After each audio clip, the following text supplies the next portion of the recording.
নমস্কার বন্ধুরা, সবাই কেমন আছো? সিম্পল কুক উইথ পলির পরিবারে সবাইকে স্বাগত জানিয়ে আবার একটা নতুন রেসিপি নিয়ে হাজির হয়েছি। খুবই মজার একটা স্ন্যাক্স। সন্ধ্যেবেলায় এই স্ন্যাক্স খেতে খেতে জমি বেশ আড্ডা দিতে পারবে।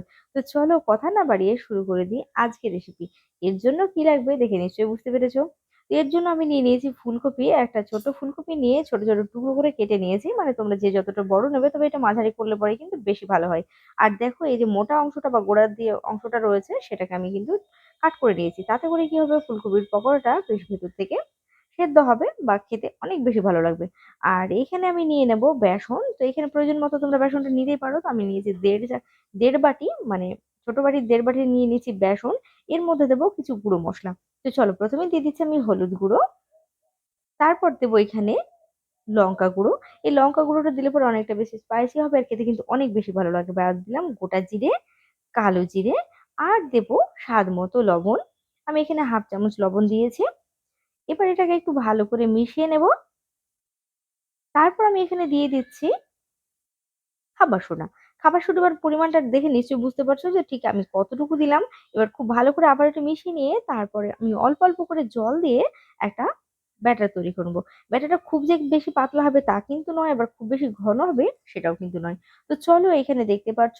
তো আর একটু এখানে জল লাগবে। এবার হচ্ছে ভালো করে আবারও জলটা দেওয়ার পর বেসনের ব্যাটারটাকে রেডি করে নিচ্ছে। তো দেখো, এখানে রেডি হয়ে গেল। এবার চলে যাব পরের ধাপে। এর জন্য আমি কড়াই বসিয়ে দিয়েছি, আর এখানে দিয়ে দিলাম আমি কেটে রাখা ফুলকপিগুলো। তার উপর জল দিয়ে দিলাম, আর দিয়ে দেবো লবণ।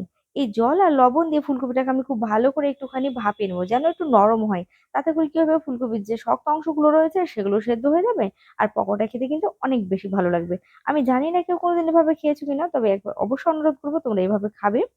আশা করি তোমাদের অনেক বেশি ভালো লাগবে। তো যা দেখো, এখানে ফুলকপিগুলো কিন্তু ভাপানো হয়ে গেছে, অনেকটা নরম হয়ে গেছে। এবার এটাকে খুব ভালো করে জল ঝরিয়ে নেবো। আর এদিকে কড়াইয়ে দিয়ে দিলাম সাদা তেল বা রিফাইন অয়েল।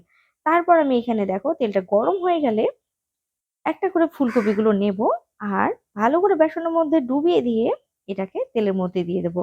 এখানে খেয়াল রাখতে হবে, আঁচটা খুব বেশি বাড়িয়ে দিলে কিন্তু পকোড়াটা পুড়ে যাবে, আর ভেতর থেকে ভালোভাবে রান্না হবে না বা ভালো লাগবে না খেতে। তো অবশ্যই এটা তোমাদেরকে অনুরোধ করব যে অবশ্যই আঁচটা কিন্তু তোমরা মিডিয়াম রাখবে। তো দেখতেই পাচ্ছ আমি ঠিক কিভাবে করছি। তো এখানে যতটুকু প্রয়োজন হবে যার, ততটুকু সে সেভাবে ভেজে নেবে। আমি এখানে অল্প অল্প করে ভেজে নেবো। আমি এখানে সবটা ভেজে নিচ্ছি না। তো এটা যেন গায়ে গায়ে না লেগে যায়, সে কারণে আমি একটু চামচ দিয়ে ছাড়িয়ে দিচ্ছি। তারপর এখানে দিয়ে দেবো আরেকটা, মানে যার যতটুকু প্রয়োজন হবে আমি একইভাবে বলছি। তারপর হচ্ছে এটা খুব ভালো করে কিন্তু আঁচটাকে মিডিয়াম রেখে ভেজে নেবো। তাতে ওপরটা মুচমুচ করবে আর খেতে কিন্তু অনেক বেশি ভালো লাগবে। তো দেখো, এদিকে কিন্তু একদিকটা হয়ে গেছে। এবার চামচ দিয়ে এটাকে উল্টে দেবো। আমি একটা কাঁটা চামচ নিয়েছি, তারপর এটাকে উল্টে দিচ্ছে। তোমাদেরকে অনুরোধ করবো অবশ্যই একবার বাড়িতে তোমরা খাবে, তারপরে কিন্তু আমাকে জানাতে ভুলবে না যে ঠিক তোমাদের কেমন লেগেছে আমার এই সিম্পল আর সহজ রেসিপিটা। দেখো, আমি উল্টে দিচ্ছি। উল্টো দিকটাও কিন্তু আমি একইভাবে বেশ মুচমুচে করে ভেজে নেবো, তবে বারবার এটাকে উল্টে দেবো। আর বারবারই আমি একই কথা বলবো, আঁচটা কিন্তু খুব বেশি বাড়িয়ে দেবে না, না হলে ভালো লাগবে না। তো দেখো, এখানে কিন্তু কালারটা ব্রাউন হওয়া পর্যন্ত, মানে গোল্ডেন ব্রাউন হওয়া পর্যন্ত আমি ভালো করে ভেজে নিচ্ছি। প্রিয় দর্শক বন্ধুরা, যারা নতুন বন্ধু রয়েছে তাদেরকে অনুরোধ করবো অবশ্যই আমার চ্যানেলটি সাবস্ক্রাইব করে বেল আইকনটি প্রেস করে নেবে। আমি নতুন ভিডিও দিলে খুব সহজেই তোমাদের কাছে পৌঁছে যাবে। আর অবশ্যই অনুরোধ করবো, তোমরা ভিডিওটি ভালো লাগলে একটি লাইক করে দেবে। আর তোমরা কমেন্ট করে জানাবে যে ঠিক তোমাদের কেমন লেগেছে।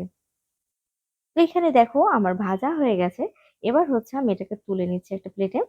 তো তোমরা চাইলে এটা মুড়ির সাথে সার্ভ করতে পারো, বা সন্ধ্যেবেলায় জমিয়ে বসে আড্ডা দিতে দিতে বেশ মজা করে খেতে পারবে। তো এখানে দেখো, ভাজা হয়ে গেল, আমি তুলে নিলাম। আমি এখানে একটা প্লেটিং করে নিয়েছি। দেখো, দেখতে যতটা সুন্দর হয়েছে তেমনি কিন্তু বেশ মুচমুচেও হয়েছে। চাইলে কিন্তু তোমরা সসের সাথে পরিবেশন করতে পারবে। ছোট বড় দেখবে তাতে খুব খুশি হবে। তো বন্ধুরা, আজকের মতো এখানে বিদায় নিচ্ছি। দেখাবো অন্য একটা রেসিপিতে। সে পর্যন্ত তোমরা সবাই খুব ভালো থাকবে আর সুস্থ থাকবে। নমস্কার।